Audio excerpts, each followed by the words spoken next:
কতক্ষণ লাগে? ফজরে 2 রাকাত, জোহরে 4 রাকাত, আসরে 4 রাকাত, মাগরিবে 3 আর ইশায় 4, টোটাল 17 রাকাত ফরজ সালাত। এটা মিনিমাম হয়তো আপনার 40 থেকে 50 1 ঘন্টার মধ্যে কমপ্লিট। এই 1 ঘন্টা নামাজের জন্য আপনি নিজেকে জাহান্নামের জন্য বানাচ্ছেন। ভাবুন ভাবুন। আর মায়েদের জন্য জান্নাত তো খুব সহজ রাস্তা। 4টে কাজ, এটা হাদিসের কথা, গল্প না। ইজা সাল্লাত খামসাহা, 5 ওয়াক্ত ফরজ নামাজ, ওয়াসামাত শাহরাহা, রমজানের ফরজ রোজা, ওয়াতাবালাহা, স্বামীর আনুগত্য, ও আহসানাত ফরজাহা, নিজের লজ্জাস্থান, নিজের ফরজ পর্দা, নামাজ, রোজা, স্বামীর খেদমত, ফরজ পর্দা। এই 4টি কাজ যে কোনো মেয়ে ছেলে যদি করে, মরণের সাথে সাথেই জান্নাতের সব দরজাগুলো আল্লাহ তার জন্য খুলে দেবেন। সুবহানাল্লাহ বিহামদিহি, সুবহানাল্লাহ। কি গো, এরপরে আপনি আল্লাহর দিন থেকে দূরে, এরপরে আপনি শরীয়তকে কঠিন মনে করে নিয়েছেন। আল্লাহ সেদিন বলবে, জাহান্নামীরা বলবে, যদি শুনতাম আর মানতাম কি হতো না? ফাআতারাফু বিদামবিহিম ফাসুকাল লিআসহাবিস সাঈর। অপরাধীরা সেদিন যখন চিহ্নিত হয়ে যাবে, পাপিষ্ঠ ব্যক্তিরা সেদিন যখন তাদের পাপটাকে স্বীকার করে নেবে, তারা থাকবে জাহান্নামের অধিবাসীদের সঙ্গে। এই কথাটা যখন শুনলো, তখন মানুষের মনটা খারাপ হয়ে গেল। সঙ্গে সঙ্গে আল্লাহ জান্নাতের সুসংবাদ দিয়ে মানুষের মনটাকে ঠান্ডা করে দিল। আল্লাহ কি বলছেন? ইন্নাল্লাযীনা ইয়াখশাউনা রাব্বাহুম বিল গায়বি লাহুম মাগফিরাতুন ওয়া আজরুন কাবীর। আল্লাহ পাক শোনাচ্ছে, ইন্নাল্লাযীনা, নিশ্চয়ই যারা, ইয়াখশাউনা রাব্বাহুম, আল্লাহকে না দেখে ভয় করে, ইন্নাল্লাযীনা ইয়াখশাউনা রাব্বাহুম বিল গায়বি, নিশ্চয়ই যারা আল্লাহকে না দেখে ভয় করে, লাহুম মাগফিরা, তাদের জন্য রয়েছে ক্ষমা, ও আজরুন কাবীর, আল্লাহর পক্ষ থেকে রয়েছে মহান পুরস্কার। একটা ছেলে আর একটা মেয়ে ওই সন্ধ্যাবেলা একটা অন্ধকার জায়গায় গিয়ে গাছের তলায় দাঁড়িয়ে গল্প করছে। অবিবাহিত ছেলে আর অবিবাহিত মেয়ে। এটা অপরাধ না? অপরাধ না? অপরাধ হলেও কিন্তু কিছু বলা যাবে না। হ্যাঁ, বললে কিন্তু আপনার খবর আছে। অপরাধ করবে, আপনি খালি দেখবেন, কিচ্ছু বলতে পারবেন না। এর নাম হচ্ছে ডিজিটাল ইন্ডিয়া, ডিজিটাল যুগ। আর পরকীয়া আমাদের সমাজে বৈধ। পরকীয়া বোঝেন? বুঝেন না? পর উপকার করা নাকি? মানে আপনি যে কোনো বিবাহিতা মেয়েকে, যে কোনো স্ত্রীকে, তার সঙ্গে যত রকম রিলেশন আছে, যা আছে, অনৈতিক কাজকর্ম যদি দুজন সমর্থন করে, দুজন চায়, দুজনে অনুমতি দেয়, দুজন যদি নিজেরা নিজেদের উপরে বেছে নেয় যে হ্যাঁ এটাই আমরা ঠিক করছি, ভারতবর্ষের বর্তমান আইন যেটা রয়েছে, অপরাধ করে জেনা করলে একজনের স্ত্রী অপরজনের স্বামী, দুজনে শারীরিক সম্পর্ক করলে এর স্বামী যদি না মানা করে আর ওর স্ত্রী যদি না বাধা দেয়, এর স্ত্রী ওর স্বামী কোনো অসুবিধা। বুঝতে পারছেন কি? এটার নাম পরকীয়া। আর আপনার স্ত্রী যদি অনুমতি না দেয়, স্ত্রীর অনুমতি ছাড়া তার সঙ্গে শারীরিক মিলন করলে এটা হচ্ছে বৈবাহিক ধর্ষণ। বাবা জানেন না? যারা পড়াশোনা করেছেন বৈবাহিক ধর্ষণ জানেন না? হ্যাঁ, অবাক হয়ে যাবে। একটা মেয়ে ছেলের মন চাইনি যে আজকে আমার শরীর খারাপ, কোনো কারণে মন চাইনি, ভালো লাগে, আমার মন চাচ্ছে না আমি আজকে ঘুমাবো, মন চাইছে আমি স্বামীর সঙ্গে কিছু তার কাছেই যাবো না। স্বামী যদি জোর করে হাত ধরে, জোর করে যদি একটু কাছে এসে একটু প্রেম বিনিময় করে, তারপরের দিন স্ত্রীটা সকালে ঘুম থেকে উঠে, আমাদের কোন থানা? মালদা। মালদা পুলিশ স্টেশনে গিয়ে বলছে, স্যার, বললে কি? বললে আমার স্বামীর নাম হচ্ছে আবু সিদ্দিক, আমার নাম হচ্ছে লায়লা মজনু, আমার স্বামী গত রাতে আমাকে ধর্ষণ করেছে। স্যার বলছে, লেখো আবু সিদ্দিক একটা ধর্ষণ কেস, স্ত্রীর নাম লায়লা মজনু। আচ্ছা, স্বামী স্ত্রী কোনদিন ধর্ষণ করে? আরে বলছেন না কেন? হ্যাঁ, সেটা আইন তো চলে আসছে। স্ত্রীর অনুমতি ছাড়া যদি স্ত্রীর সঙ্গে মিলন করে, চাপ সৃষ্টি করে, প্রেসার ক্রিয়েট করে তার সঙ্গে শারীরিক মিলন করে, এটা হচ্ছে বৈবাহিক ধর্ষণ। আর স্ত্রী, যেটা আমি বলছি, স্ত্রী যদি স্বামীর উপরে চাপ সৃষ্টি করে মার্কেটিং করিয়ে নেয়, তাহলে তো ডাকাত ডাকাত হয়ে গেল। কি ডাকাত হলো না? হ্যাঁ, আইন চিন্তা করেন, পরকীয়াকে বৈধ করে দেওয়া হলো, জেনা ব্যভিচার এখন বৈধ করে দেওয়া হয়েছে, কিন্তু আপনার স্ত্রীর সঙ্গে আপনি কিছু করলে সেটা বৈবাহিক ধর্ষণ, এর নাম সমাজ ব্যবস্থা। তো আল্লাহ পাক বলছেন, নিশ্চয়ই যারা আল্লাহকে রানীকে ভয় করে, এই ছেলেটা মেয়েটা দুজনে গল্প করছে, হঠাৎ দেখতে পেলো তার বাবা আসছে, বাপ আসছে, ছেলেটা ছেলেটার মধ্যে চলে গেল, মেয়েটা মেয়েটার মধ্যে চলে গেল। কার ভয়টা করলো? কার ভয় করলো? বাবার ভয়। একটা দোকানে সিসি ক্যামেরা আছে, সেখান থেকে মাল চুরি করা যাবে না, আরেকটা দোকানে সিসি ক্যামেরা নাই, মাল চুরি করে নিলাম। আল্লাহর ভয় হলো? আরে বলছেন না কেন? এখন আমরা বসে আছি, কেউ বিড়ি খাই না, সিগারেট খাই না, খৈনি খাই না, জর্দা খাই না, মদ খাই না, তামাক খাই না, কিছু খাই না। কেন? লোক কি বলবে? কিন্তু উঠে গিয়ে বাড়িতে গিয়ে ঢকঢক ঢকঢক করে মাল খেয়ে নিলাম। এখানে আল্লাহর ভয়, বাড়িতে আল্লাহর ভয় নেই। এটার নাম ভয় না, এটার নাম কোনদিন ভয় না। ভয় হলো সেটা জঙ্গলে আছেন, বনে আছেন, ঘরের কোণে আছেন, অন্ধকারে আছেন, পার্কে আছেন, যেখানেই আছেন, আপনার সঙ্গী যিনি আছেন তিনি কে? জোরে বলুন। তিনি দেখছেন, তিনি শুনছেন, ওয়া হুয়াল লাতিফুল খবীর, সূক্ষ্মদর্শী। এই ধরুন, এই আমার এই যে ক্যামেরাম্যান আছে, উনি আমার ক্যামেরা করছে, ভাই কয়েকজন আছে সব, এখান থেকে যদি 500 মিটার দূরে বা 1000 মিটার দূরে বা 5 কিলোমিটার দূরে একজন বসে থাকে, এখন অনেক ডিজিটাল ক্যামেরা হয়েছে, কিন্তু জুম যদি করা হয় ওর ছবিটা কিন্তু আসবে না। কি বলছি বুঝতে পারছেন? আপনার ক্যামেরা লেন্স দিয়ে সেই 500 মিটার দূরে বা 3 কিলোমিটার দূরে একজন মুখ থেকে আনতে পারবেন? সামান্য হয়তো আসবে। বা এখান থেকে একটা লোক যদি 10 ঘন্টা দূরে থাকে, তার ছবি আপনার ক্যামেরা ধরা পড়বে না। কিন্তু আল্লাহ পাক আরশে আজিমে আছেন, পৃথিবীর যে কোনো প্রান্তে, যে কোনো রুমে, যে কোনো হোটেলে আপনি থাকেন না কেন, আল্লাহর ক্যামেরার লেন্সের বাইরে পৃথিবীর কোন ব্যক্তি ইয়া আলামু খাইনাতাল আইউনি ওয়া মা তুখফিস সুদূর। 24 পারা 8 নম্বর পৃষ্ঠা 3 নম্বর লাইন 19 নম্বর আয়াত সূরা মুমিন। আল্লাহ বলেছেন, ইয়া আলামু খাইনাতাল আইউনি ওয়া মা তুখফিস সুদূর। বান্দা, তোমার চোখ কি দেখছে? চোখ কোন দিকে তাকাচ্ছে? তোমার চোখটা কোন দিকে জুম করে কোন নারীকে দেখছে?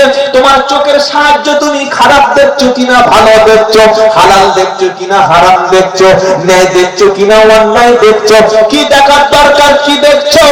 আমি আল্লাহ সবকিছু জানি। আর একটা খারাপ জিনিস দেখার পরে তোমার মনের মধ্যে যে একটা নতুন অনুভূতি আসলো, মনের মধ্যে একটা আলাদা উদ্দীপনা কাজ করলো, একটা নোংরা ছবি দেখে তোমার শরীরটা এক্সাইটেড হয়ে গেল, উত্তেজনায় অবস্থায় হয়ে গেল, তোমার মনে মনে খারাপ কল্পনা করছো। আল্লাহ বলছেন, অন্তরের খবর আমি জানি, আর তোমার চোখ কি দেখছে সেটাও আমি জানি। তার নাম কে? আল্লাহকে সেই ভয় করুন। 5 ওয়াক্ত নামাজ পড়েন, আবার আপনি জমির আল ফেলছেন, মানে কিরকম মুসলমান? 5 ওয়াক্ত নামাজ পড়েন, আবার মেয়ের সম্পত্তি ফাঁকি দিচ্ছে মুসলমান। হ্যাঁ, মেয়ের সম্পত্তি ফাঁকি দিয়ে হজ করতে গেছে, একবার করেনি 5 বার হজ করেছে, বলছে আমি ট্রিপল হাজি, আবার 2 বার করেছি, আবার একবার যাব, আর মেয়ের জমি দেয় নাই। আল্লাহি, আল্লাহর কসম, আল্লাহ কখনো আপনার ক্ষমা করবেন না যদি মেয়ের সম্পত্তি ফাঁকি দেয়, ছেলের সম্পত্তি যদি ফাঁকি দেয়। মসজিদের ক্যাশিয়ার বানিয়ে দেওয়া হলো, মাদ্রাসার সেক্রেটারি বানিয়ে দেওয়া হলো, মাদ্রাসার চুর হয়ে গেল, জাহান্নামে গেল, মসজিদের উন্নয়ন হলো না, নিজের ঘাটা উন্নয়ন হয়ে গেল। হ্যাঁ, হুগলি জেলা খানাকুল বলে একটা থানা আছে, হুগলি খানাকুল, আরামবাগের কাছে।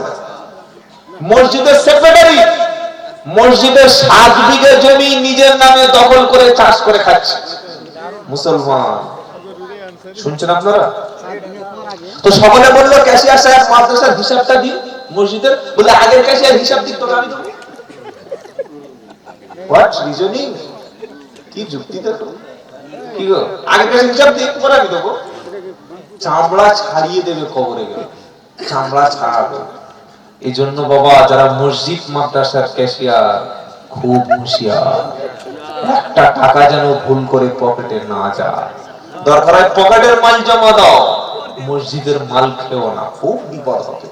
আহা, ইসলাম কত সূক্ষ্ম ব্যাপার যে তুমি কোন মানুষের উপরে একটা টাকা জুলুম করতে পারো না।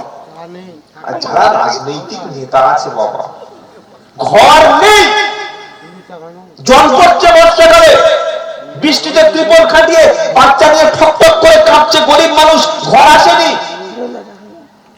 আর যার ঘর এসছে সরকারি ঘর, 3 তালা পেয়ে গেছে, তার উপরে ঘর। আমাদের 24 ঘন্টা কথা বলছি, আপনাদের মালদার মানুষ সব আল্লাহওয়ালা দিনদার মানুষ তো এখানে সব নাই। হ্যাঁ কি গো বাবাজি, এটা কি ঈমান? এটা ঈমান না। মসজিদে বসে বসে কোরআন পড়ছে, আল্লাহ আমি তোমাকে খুব ভয় করি। মসজিদ থেকে পার হয়ে যখন ব্যবসার মধ্যে বসেছে, 2 নম্বরই মাল, কম দামি মাল বেশি দামে বিক্রি করছে, কাস্টমারকে ঠকাচ্ছে, কাস্টমারকে ওজনে কম দিচ্ছে, তাহলে মসজিদের ঈমানটা আপনার ব্যবসা পর্যন্ত আসলো না, এর নাম কিন্তু ঈমান না। কথা মনে থাকবে ইনশাআল্লাহ। আল্লাহ আমার সঙ্গে আছেন, কত দূর আছে এটা আল্লাহ নিজেই বলে দিয়েছে। পারা নাম্বার 26, পৃষ্ঠা নাম্বার 18, তো সূরার নাম কফ, আয়াত নাম্বার 16, লাইন নাম্বার 1। আল্লাহ বলছেন শোনো, ওয়ানাহনু আকরাবু ইলাইহি মিন হাবলিল ওয়ারিদ। বান্দা তোমার যে ঘাড়ে শিরা আছে, মোটা মোটা রড আছে, ওটা তোমার শরীরের যত ডানা নিকটে, আমি আল্লাহ তার চাইতে আরো বেশি নিকটে আছি। যাবা কই? কোথায় যাবে? যেখানে যাবে আল্লাহ, তুমি যদি একটা রুমে যাও, রুমটা দেখে নাও সিসি ক্যামেরা আছে কিনা, মাল চুরি করতে পারবো কিনা। আমার আল্লাহ বলছে আমি অদৃশ্য সিসি ক্যামেরা তোমার শরীরে আমি রেখেছি, সেটা কোরআনে বলে দিয়েছি। কারণ দেখবেন যেখানে সিসি ক্যামেরা থাকে সেখানে লেখা থাকে আপনি কিন্তু সিসি ক্যামেরার আওতায় আছেন। কি বলে না, লেখা থাকে না? কেন লেখা থাকে জানেন? আর আইন রয়েছে, আপনি বিনা অনুমতিতে কারোর ছবি তুলতে পারবেন না। এটা আইন। বিনা অনুমতিতে কারোর ক্যামেরা আপনি করতে পারবেন না, কারোর ছবি তুলতে পারবেন না, এটা মানবাধিকার লঙ্ঘন হবে। তো আল্লাহ বলছে শোনো, আমি তোমার শরীরে একটা অদৃশ্য আনসিন সিসি ক্যামেরা রেখে দিয়েছি, দিয়ে তোমাকে বলে দিয়েছি। বলে হুজুর সেটা কোথায় আছে, কোথায় খুঁজে পাবো? কোরআন পড়তে হবে। হ্যাঁ তবে খুঁজে পাবে। কি গো? পারা নাম্বার 15, পৃষ্ঠা নাম্বার 2, লাইন নাম্বার 8, সূরার নাম বানী ইসরাঈল, আয়াত নাম্বার 13। সিসি ক্যামেরা শুনেন কথা আল্লাহ লিখে রেখেছে, বাকুল্লা ইনসানিন আলজামনাহু তাইরাহু ফি উনুকিহি ওয়া নুখরিজু লাহু ইয়াওমাল কিয়ামাতি কিতাবাই ইয়ালকাহু মানশুরা ইকরা কিতাবাকা কাফা বিনাফসিকাল ইয়াওমা আলাইকা হাসিবা। গল্প করছি না, আল্লাহর কালাম শোনাচ্ছি, প্রত্যেকটা পিছনে কোরআনের দলিল আছে। বলুন সুবহানাল্লাহ। আল্লাহ বলেছেন হিন্দু, খ্রিস্টান, জৈন, শিখ, ডাক্তার, মাস্টার, পকেট মার, চোর, ডাকাত, গুন্ডা, আলেম, মাওলানা, মুফতি সাহেব, কাজী সাহেব, ফকির সাহেব, ডাকাত সাহেব, চোর সাহেব, পৃথিবীতে যত মানুষ আছে প্রত্যেকের গলদেশে গলায় আমি আল্লাহ অদৃশ্য একটা এমন বস্তু রেখেছি যেটা তার সবকিছু রেকর্ড করা হচ্ছে। যেদিন কিয়ামত শুরু হবে তার সামনে অডিও এবং ভিডিও ছবি সহকারে বলবে বান্দা দেখো তুমি নামাজ পড়েছিলে, ফজরের নামাজ পড়ে মসজিদ থেকে বার হচ্ছিলে, দিনটি ছিল শুক্রবার, টাইম ডেট সবকিছু দেখে নাও, জোহর আসর মাগরিব নামাজটা দেখে নাও। আবার তুমি রমজানে রোজা করেছো সেটাও মিলিয়ে নাও, তুমি জলসায় 25,000, 50,000, 60,000 টাকা দান করেছো সবগুলো মিলিয়ে নাও, তুমি কোরআন তেলাওয়াত করেছো, তুমি দান সদকা করেছো, তুমি গরিব মানুষকে খাইয়েছো, মানুষকে সহযোগিতা করেছো, সবগুলো দেখে নাও। এগুলি দেখানো হবে। আবার অপরাধগুলো অন্ধকারে করেছে, গোপনে করেছে, এমন অপরাধ করেছে বিবি জানে না, বাচ্চা জানে না, পৃথিবীর কোন মানুষ জানে না। বান্দা মনে করছে আল্লাহ বোধহয় বুঝতে পারে নাই। আল্লাহ বলবে দেখো নিজে পড়ো এবং নিয়ে দেখে নাও, হিসাবটা একটা একটা করে ছবি, বিড়ি খাওয়ার ছবি, মদ খাওয়ার ছবি, জেনা করার ছবি, গুনাহ করার ছবি, অন্যায় করার ছবি, জুলুম করার ছবি, অডিও এবং ভিডিও যখন বান্দার সামনে পেশ করা হবে, বড় বড় অপরাধগুলো দেখে বান্দা সেদিন ভীত সন্ত্রস্ত হবে। আর ছোট ছোট অপরাধ দেখে বান্দা সেদিন আফসোস করবে। পারা নাম্বার 16, পৃষ্ঠা নাম্বার 14, লাইন নাম্বার 4, আয়াত নাম্বার 49, সূরার নাম সূরা কাহাফ। কোরআন শোনাচ্ছে ওয়া উদি আল কিতাবু ফাতারাল মুজরিমিনা মুশফিকিনা মিম্মা ফিহি ইয়াকুলুনা ইয়া লাইতানা ইয়াকুলুনা, বান্দা আফসোস করে বলবে লা ইউগাদিরু সগীরাতাও ওয়ালা কাবীরাতান ইল্লা আহসাহা। বান্দার সামনে যখন তার কাজের খতিয়ানটার হিসাবটা, আমলনামাটা, তার ভিডিও ক্যাসেটটা, তার মেমোরিটা, তার র‍্যামটা, তার চিপসটা বান্দার হাতে যখন দেওয়া হবে, তখন বান্দা ভয়ে ভয়ে বড় বড় অপরাধ দেখতে পারে। ছোট ছোট অপরাধগুলি যখন ধরা পড়ে যাবে, বান্দা বলবে মালি হাদাল কিতাব, কি আফসোস, কি ধরনের আমলনামা, কি ধরনের হিসাব দেয়া হলো। লা ইউগাদিরু সাগীরাতাও ওয়ালা কাবীরা, বড় গুনাহ ছোট গুনাহ সবগুলো আজকে ধরা পড়েছে, একটাও সিসি ক্যামেরায় বাদ গেল না। আল্লাহকে বোকা পেয়েছেন নাকি? কি মনে করছে? মুসলমান, আল্লাহকে ভয় করুন।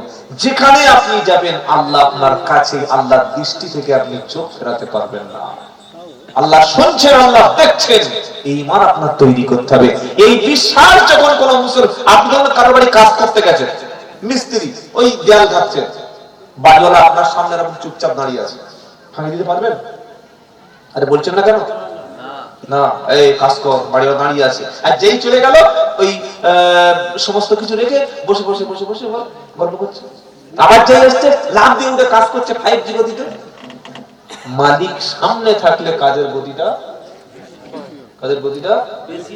বেড়ে যায়। জমি চাষ করা হচ্ছে 10 বিঘা জমি, আপনাদের কাছে কি চাষ, ধান বেশি চাষ না কোম্পানি চাষ হয়? ধান, সবজি সব চাষ হয়। তো মালিক বলছে 5টা জমি নিয়েছে, আপনার জমি বলেন তো, 5 জনকে নিয়ে কাজ করাচ্ছে। মালিক চুপচাপ দাঁড়িয়ে আছে জমির উপরে বসে, আলের উপর বসে আছে। কাজ বেশি হবে না কম হবে? বেশি হবে তো হবে।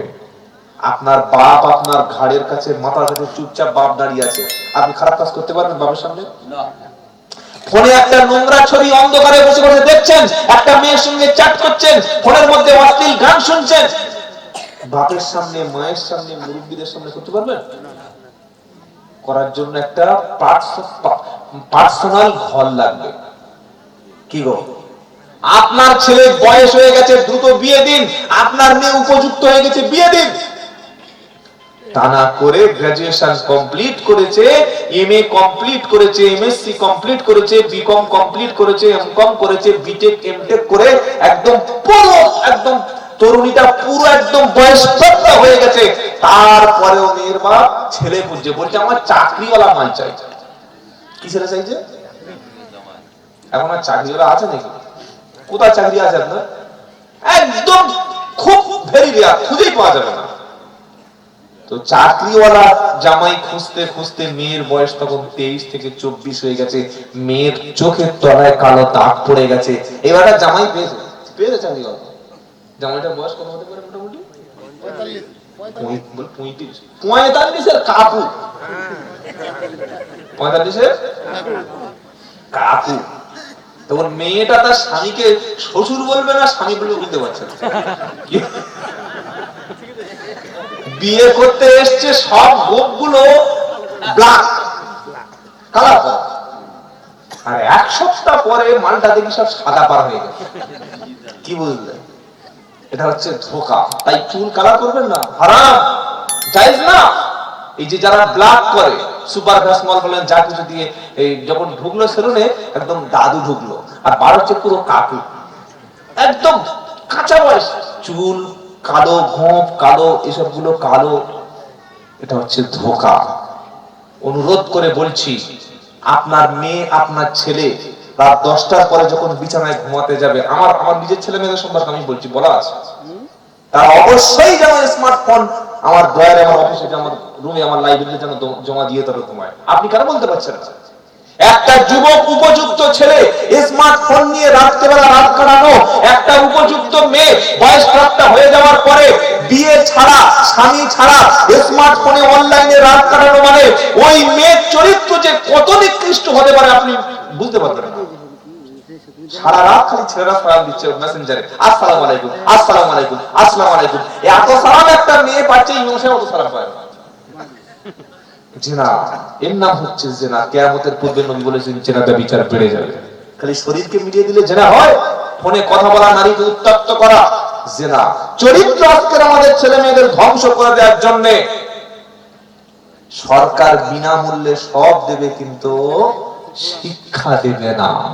স্মার্টফোন দিচ্ছে, না চালিয়ে যাও, চালিয়ে যাও, চালিয়ে যাও। কি গো, আপনার স্কুল থেকে জামা দিচ্ছে, বই দিচ্ছে, জুতো দিচ্ছে, মিড ডে মিল দিচ্ছে, আপনার কন্যাশ্রী, যুবশ্রী, মাসে মাসে বেকারশ্রী, ঐক্যশ্রী সব দেবে, কিন্তু শিক্ষা দেবে না, আপনাকে ধ্বংস করবে।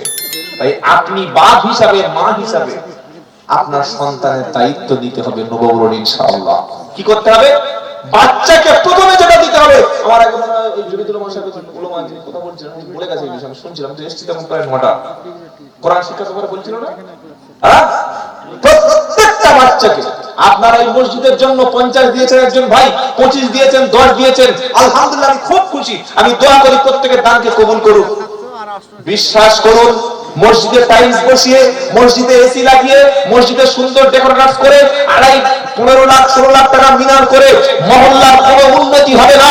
যখন মহল্লার প্রত্যেকটি বাচ্চা কোরআন শিখবে, প্রত্যেকটি মেয়ে দ্বীন শিখবে, প্রত্যেকটি মুসলমান কোরআন পড়তে পারবে, নবীর সেই হাদিসগুলো বুঝতে পারবে, নবীর জীবনীগুলো বুঝতে পারবে, ইসলামের মিনিমাম কনসেপশন তার মধ্যে আসবে, তবে তার মধ্যে পরিবর্তন হবে। কি লাভ আছে মসজিদে টাইলস করে, কি লাভ আছে মসজিদে রং করে, যদি মসজিদ মহল্লার মধ্যে জুয়ার আড়ত বসে, মসজিদ মহল্লার মধ্যে মায়েদের মধ্যে যদি ওই যে বন্ধন মহিলা সমিতির যদি সুদ ঢুকে থাকে, কি লাভ আছে মসজিদে এসি বসিয়ে, যদি মসজিদ মহল্লার ছেলেগুলো কোরআন না জানে, মূর্খ থাকে, ওই টাইলস ওই মসজিদের এসি বিক্রি করে।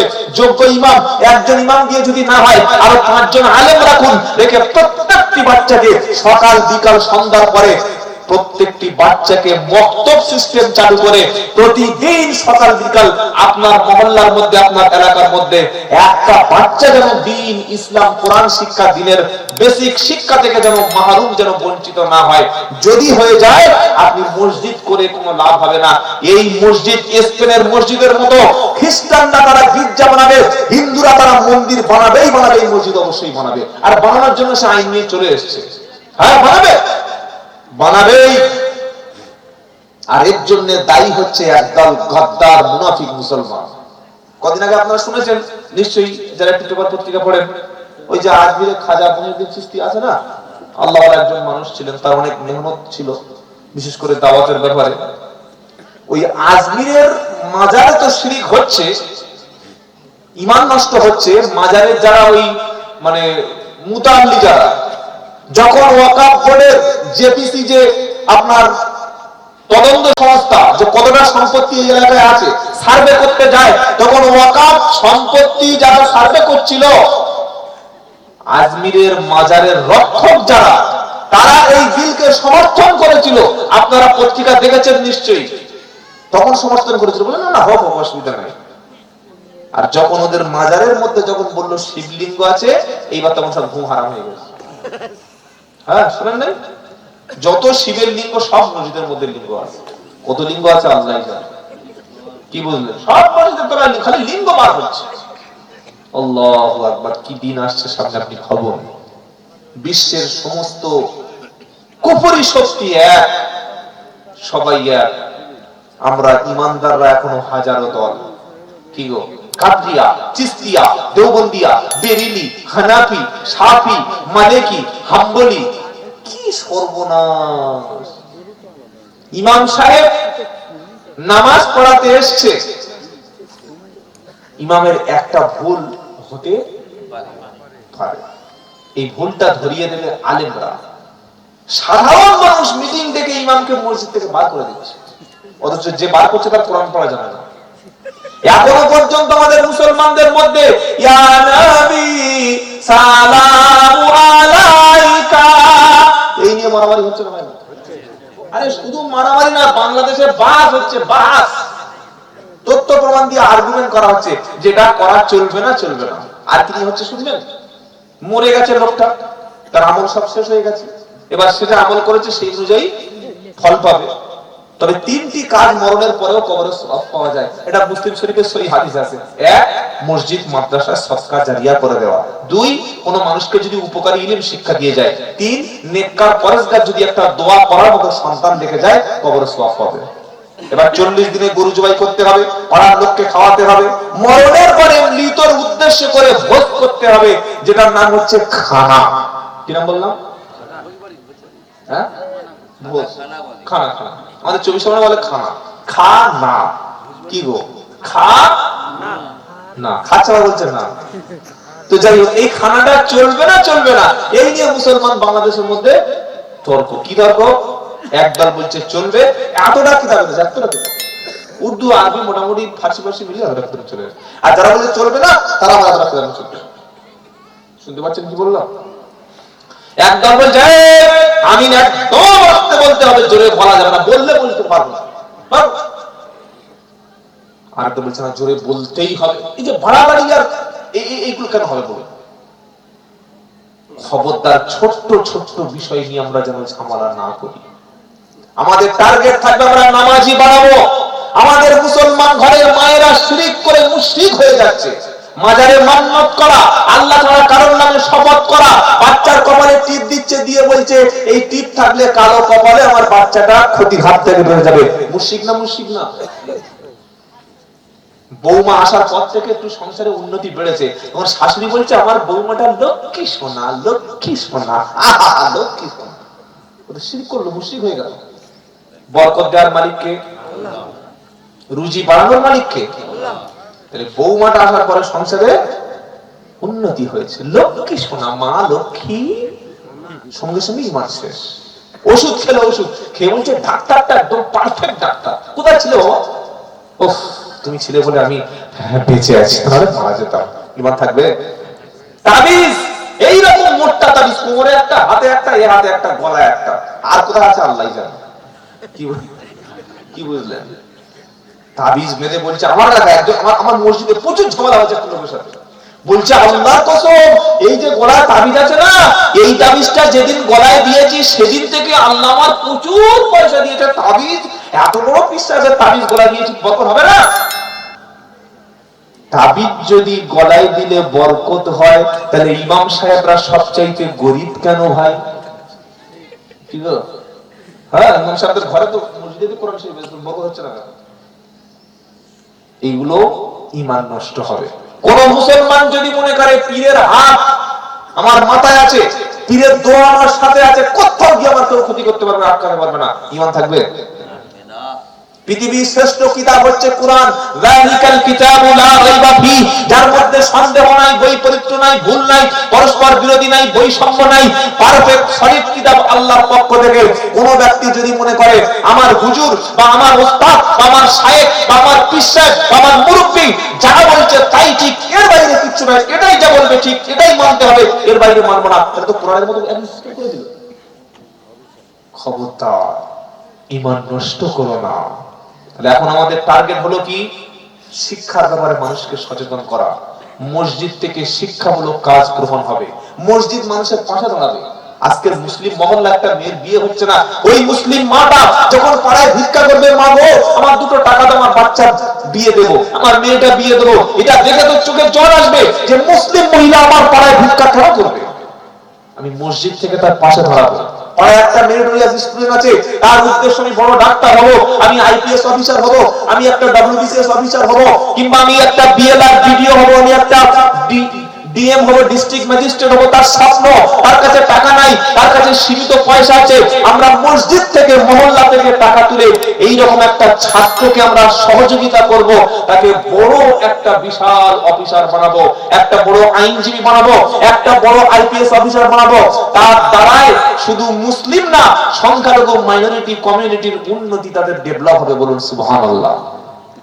জলসা থেকে টাকা তোলা হয় মসজিদ মাদ্রাসার জন্য, ডাক্তার বানানোর জন্য, মাস্টার বানানোর জন্য, বড় একজন পুলিশ অফিসার বানানোর জন্য, একজন বড় কোর্টের বিচারপতি বানানোর জন্য টাকা কোনোদিন তোলা হয় না। এটা ভাবেই না আমরা যে আমাদের সমাজে ডাক্তার, আর মুসলিম যদি দুটো একটা ডাক্তার থাকে, মুসলিম মহিলা ডাক্তারটা কোথায় আপনি পাবেন? পাবেন না। পর্দা করা ফরজ, কিন্তু আপনার স্ত্রী বোরকা পরে, হিজাব পরে যখন হসপিটালে যাচ্ছে, নার্সিং হোমে যাচ্ছে, সরকারি চিকিৎসা কেন্দ্রে যাচ্ছে, নাস্তিক মুরতাদ বেঈমান ডাক্তারগুলো বোরকা দেখে টিটকারি ঠাট্টা বিদ্রুপ করছে না, করে না? আপনি কিছু করতে পারবেন না, ঠাট্টা বিদ্রুপ করবেই। সেজন্য আপনার প্রস্তুতি নিতে হবে। মসজিদ অবশ্যই সুন্দর করুন, যারা দান করেছেন আল্লাহ তাদের জান্নাত নসিব করুক, বাবা মাদের তাদের গুনাহকে ক্ষমা করুক। মসজিদ যখন আপনার উন্নতি শেষ হয়ে যাবে, সঙ্গে সঙ্গে মসজিদের উদ্বৃত্ত টাকা নিয়ে সমাজ কল্যাণের পিছনে ব্যয় করবেন। এটা একটা বিশাল সওয়াব। বলুন সুবহানাল্লাহ। কোন গরিব মানুষ যেন হাত পাততে না হয়। একটা লোক সমস্যা পড়ে এসেছে মসজিদে। কি সমস্যা? ওর কিডনি একটা খারাপ হয়ে গেছে, আর একটা কিডনি দুটো ডায়ালিসিস করতে হবে, প্রচুর টাকা দরকার। তো মসজিদে এসে বলছে, হুজুর একটু কি হয়েছে? কিডনি খারাপ, দোয়া ইউজ করে যাও, দোয়া ইউজ করে যাও, দোয়া ইউজ করো। কিডনি খারাপ হয়ে গেছে, দোয়া ইউজ পড়লে যদি সব ঠিক হয়ে যেত, তাহলে হসপিটাল গুলো কেন রাখবো? কি গো, দোয়া ইউজ করবো? দোয়া ইউনুসের যেমন প্রয়োজন রয়েছে, সেই সাথে সাথে চিকিৎসা ব্যবস্থা আপনাকে গ্রহণ করতে হবে। মুসলমান সমাজ উন্নতি আমরা একটু যদি সহযোগিতা করি, আজকের বাংলাদেশ থেকে 50টা বাঙালি যদি আমাদের এলাকায় এসে বসবাস করে, ওদের মধ্যে একটাও লোককে ওরা অশিক্ষিত রাখতে চায় না। ওরা 5 জন এসে বসলে আরো 50 জনকে টেনে আনে। প্রত্যেকের ব্যবসা, প্রত্যেকের বাণিজ্য, প্রত্যেকের ঘর বাড়ি, প্রত্যেকের শিক্ষা করার জন্য ওরা নিজেরা প্রাণপণ চেষ্টা করে। আর একটা মুসলিম এলাকায় কোনো একটা ছেলে যদি একটু উপরে ওঠার চেষ্টা করে, ওর লেজ ধরে টেনে নিচে নামিয়ে দেবে। কি দেবে না দেবে না? এটা হচ্ছে মুসলমান। কথা বুঝতে পেরেছেন? আল্লাহ পাক বলছে, ইন্নামাল মুমিনুনা ইখওয়া, তোমরা মুসলমান হলো পরস্পর কি গো?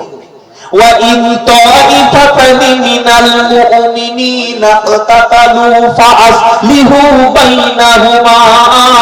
26 পারা সূরা হুজরাতে আল্লাহ বলছেন, তোমরা মুমিনরা হলে পরস্পর ভাই ভাই, তোমাদের মধ্যে যদি কোনো দাঙ্গা হয়, তোমাদের মধ্যে যদি কোনো মতানৈক্য সৃষ্টি হয়, তোমাদের মধ্যে যদি কোনো অশান্তি হয়, কোনো একদল যদি আরেকদলের বিরুদ্ধে যদি রুখে দাঁড়ায়, একদল যদি প্রেসার ক্রিয়েট করে আরেকটা দলের বিরুদ্ধে, আরেকটা দলকে চাপ সৃষ্টি করে, তাদের আক্রমণ করে, ফাআসলিহু বাইনাহুমা, তোমরা দুই দলের মধ্যে মীমাংসা করে দাও। এটা হচ্ছে কোরআনের নিয়ম, এটা ইসলামের নিয়ম। আমরা মুসলমান কি করি? যখন দেখছি দুই ভাই ঝগড়া লেগেছে, বলছে এইবার হয়েছে, সালা অনেকদিন পর একটা কাজের কাজ হচ্ছে, হাত থাকতে বুকে বুকে বলছে লাগিয়ে দিই না। স্বামী স্ত্রীর ঝগড়া বলে পাশের বাড়ির মহিলা, ঠিক হয়েছে, অনেক দিতে চাইছিলাম সুযোগটা। এটা মুসলমান? তুমি দাঙ্গা লাগাও, তুমি অশান্তি করো, কি গো? প্রত্যেকটা মুসলিম মহল্লায় দেখবেন ভাই ভাই দাঙ্গা আছে না?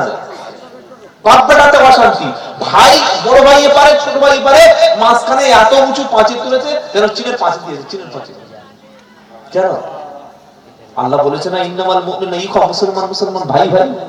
হ্যাঁ, এখনো তোমার ভাইকে শত্রু বলে বানিয়ে রেখেছো তুমি? যে সংসারে ভাই ভাই মিল আছে, সেই সংসারে উন্নতি হবে। আর যে সংসারে ভাই ভাই মিল নাই, বাপ দাদায় মিল নাই, বৌমা বৌমাতে মিল নাই, যায় যায় মিল নাই, শাশুড়ি বৌমাতে মিল নাই, ও সংসারটা ধ্বংস হয়ে যাবে। ওটা ধ্বংস হয়ে যাবে, যত উপার্জন করে কাজ হবে না। জন্য পরস্পর মুসলমানদের মধ্যে মিল মহব্বত ঐক্য থাকা ফরজ, ফরজ। তোমরা আমার কোরআনকে মজবুত করে ধরো, পরস্পর ঐক্যভাবে মজবুত করে ধরো। যাদের 33 কোটি দেবতা, তারা সব এক। কোন দেবতার নাম এই, কোন দেবতার, সবাই এক। আজকে দেখছেন না কি অবস্থা বাংলাদেশটা হচ্ছে? কি এমন হচ্ছে? কটা হিন্দুকে গুলি করা হয়েছে আমি জানতে চাচ্ছি। আপনি টেলিভিশন খুলুন, টেলিভিশনের চ্যানেল খুললে দেখবেন যেন বাংলাদেশে বোম মারতে মারতে সব হিন্দু ভাইদের শেষ করে, একটা হিন্দু আর বেঁচে নাই। কিন্তু আমার উত্তরপ্রদেশে সাম্বাল মসজিদকে তারা 5 জন মুসলমানকে পাখির মতো গুলি করে মেরেছে। এ নিয়ে মিডিয়া কোনোদিন খবর করবে না, এ নিয়ে মিডিয়া কোনোদিন দেখাবে না। এই যে টেলিভিশন চ্যানেল, এদের কাজ হচ্ছে সাম্প্রদায়িক দাঙ্গা লাগানো, হিন্দুদের উস্কে দিচ্ছে, মুসলমানদের উস্কে দিচ্ছে, এমন ভাবে খবর তৈরি করছে, তিলকে তাল বানাচ্ছে। এক্ষুনি মনে হয় যেন পশ্চিমবঙ্গটা ধ্বংস হয়ে যাবে, এক্ষুনি যেন বাংলাদেশটা পুরো শেষ হয়ে গেছে। এই চিটিংবাজ প্রতারক, এদের থেকে সাবধান। আল্লাহ আমাদের সঠিকটা মেনে নেওয়ার তৌফিক দান করুন, সকলে বলুন আমিন। যে আলোচনা বেশি করতে চাচ্ছি না, বলে আর ওদের নামাজ বুকে নিয়ে লাভ নাই, সব লুচ্চা লোকের নাম জানাই ভালো। বাবাজি আল্লাহ ভাইরা, আরেকটা বিষয় বলবো যে আমাদের চরিত্র উন্নত রাখতে হবে। যদি কোনো ব্যক্তির চরিত্র শেষ হয়ে যায়, তা ওই ব্যক্তির চরিত্র যদি শেষ হয়ে যায়, তো ওই ব্যক্তি পৃথিবীতে টিকে থাকতে পারে না। চরিত্র শেষ তো সব শেষ। মুসলমানদের কথা হবে যা, কাজ হবে, কথা হবে যা, কাজ হবে তাই। মুখে এক, অন্তরে এক যেন আমাদের হয় না। ওয়াদা খেলাপ করি আমরা হবো না, বলুন ইনশাআল্লাহ। আমরা মিথ্যা বলবো না, প্রতিশ্রুতি ভঙ্গ করবো না। আজকের মুসলমানদের দেখে মানুষ চিটিংবাজ বলে, মুসলমানদের দেখে মানুষ মুনাফিক বলে, মুসলমানদের দেখে মানুষ ঘৃণা করে একদল। কেন? আমরা চিটিংবাজি করি, প্রতারণা করি। আর ইসলাম শিক্ষা দিয়েছে সত্য কথা বলো। ওয়া আইয়ুহাল্লাযীনা আমানুত্তাকুল্লাহা ওয়া কুনু মা'আস সাদিকিন। এই যে আপনারা চলে যাচ্ছেন নাকি মুরব্বি সারা রাত হবে না, আর 8 ঘন্টার মধ্যে আমরা শেষ করে দেবো। আমার টাইমের নির্দিষ্ট জ্ঞান রয়েছে। বসুন, একটু বসুন কষ্ট করে। আচ্ছা,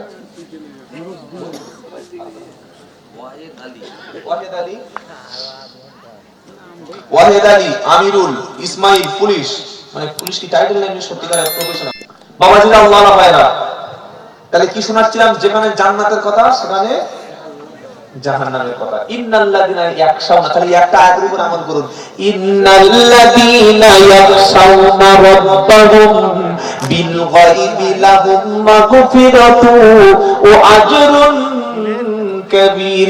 নিশ্চয়ই যারা, আল্লাহ বলেন আমি আল্লাহ, আমাকে না দেখে ভয় করে, যেখানে থাকবে সেখানে আল্লাহকে ভয় করবে, আমি আল্লাহ শুনিয়ে দিচ্ছি তাদের জন্য রয়েছে ক্ষমা, আর তাদের জন্য রয়েছে আমার পক্ষ থেকে পুরস্কার। সুবহানাল্লাহ বিহামদিহি। পুরস্কারটা কি? আল্লাহ সেদিন ঈমানদারদের বলবে, ইয়া ইবাদি লা খাউফুন আলাইকুমুল ইয়াওমা ওয়ালা আনতুম তাহজানুন আল্লাযীনা আমানু বিআয়াতিনা ওয়া কানু মুসলিমিন উদখুলুল জান্নাতা আনতুম ওয়া আজওয়াজুকুম তুহবারুন। দুনিয়া কিন্তু থাকার জায়গা। যদি বলেন না না না না, আপনার বাবা কত স্বপ্ন, কত আশা, কত বিশাল বড় ইচ্ছা নিয়ে আপনার ঘরটা করেছে, আপনি জানেন? মানুষ ঘর করে থাকার জন্য নাকি না থাকার জন্য? সর্বনাশ। বয়স 60 বছর, ও 3 তলার ভিত দিয়েছে, 2 তলা করে উপরে আর বড় কলম বার করে গেছে, ওই রড বার 16 রড, এত বড় 16 রড, মানে ছেলেরা আরেক উপরে তুলবে। বয়স 60। আশা কি? আমি থাকবো, ছেলে থাকবে, সবাই থাকবে। থাকতে পারে না। তার 1 বছর পরে হাড়াটা রাত্রিবেলায় মারা গেছে, সেটা জানতেই পারে না। এর নাম হচ্ছে দুনিয়া। এর নাম কি? ঠিকানা কিন্তু তোমার মাটি। একদিন মাটির ভিতরে হবে ঘর, রে মন আমার কেন বাঁধো দালান ঘর। একদিন মাটির ভিতরে হবে ঘর, রে মন আমার কেন বাঁধো দালান ঘর। প্রাণ পাখি যাবে উড়ে পিঞ্জার ছেড়ে, প্রাণ পাখি যাবে উড়ে পিঞ্জার ছেড়ে, ধর দমে সবিরমে তুমি যাবে চলে। বন্ধু বান্ধব যত পিতা তারা সুত সকলে হবে তোমারই পর। রে মন আমার কেন বাঁধো দালান ঘর। ছোট্ট একটা মেয়ে 100 টাকা দিয়ে গেছে, আল্লাহ কবুল করুন, সকলে বলুন আমিন। কি গো বাবাজিরা, মাটির ঘরটা দেখে চোখে জল এসছে কোনোদিন? আসল কবরটা দেখে মুসলমান কবরকে দেখে ভয়ই করে না। এমন একটা বাড়ি দেওয়া হবে যেখানে কারেন্ট থাকবে না, এমন একটা বিছানা হবে মাটির হবে ঠিকানা, এমন একটা ঘর হবে লাইট বলতে থাকবে না, এমন একটা ঘর হবে জলের বোতল থাকবে না। ওটাই হলো তোমার শেষ ঠিকানা। যদি বলো ঠিকানা। দেহটাকে সাজাচ্ছে বডি অয়েল, বডি লোশন, কি গো লিপস্টিক, তারপরে মুখে মেকআপ, রোদে বার হচ্ছে না সানস্ক্রিন দিয়ে কত সুন্দর করে শরীরটা সাজিয়েছে। কেন? শরীরটা নষ্ট করতে দেব না। আর মৃত্যুর পরে কি হবে তুমি জানো? 1 সপ্তাহ পরে মাথার চুল, গোঁফ, শরীরের পশম সব খসে পড়ে গেছে, নখগুলো পড়ে গেছে, পেটটা ফেটে পুরো কবরটা ভরে গেছে চর্বিতে, আর বড় বড় পোকা খাচ্ছে। তার আরো 1 সপ্তাহ পরে চামড়াগুলো পচে গেছে, আস্তে আস্তে করে মাংসগুলো খসে এত দুর্গন্ধ, কবরের মধ্যে খোলার অনুমতি নেই। যদি থাকতো দেখতে পেতেন পচে গলে কবরের এই পর্যন্ত চর্বি আর শুধু মাংস আর চর্বি, মুন্ডুটা একদিকে, হাড় একদিকে, সব আলাদা হয়ে গেছে। এটা আমাদের জানা না জানা নাকি বানাচ্ছি আপনাদের? কি গো, দেহ তোমার চার মোচার গলে পৌঁছে যাবে, শিরা উপশিরা গুলি ছিন্ন ভিন্ন হবে।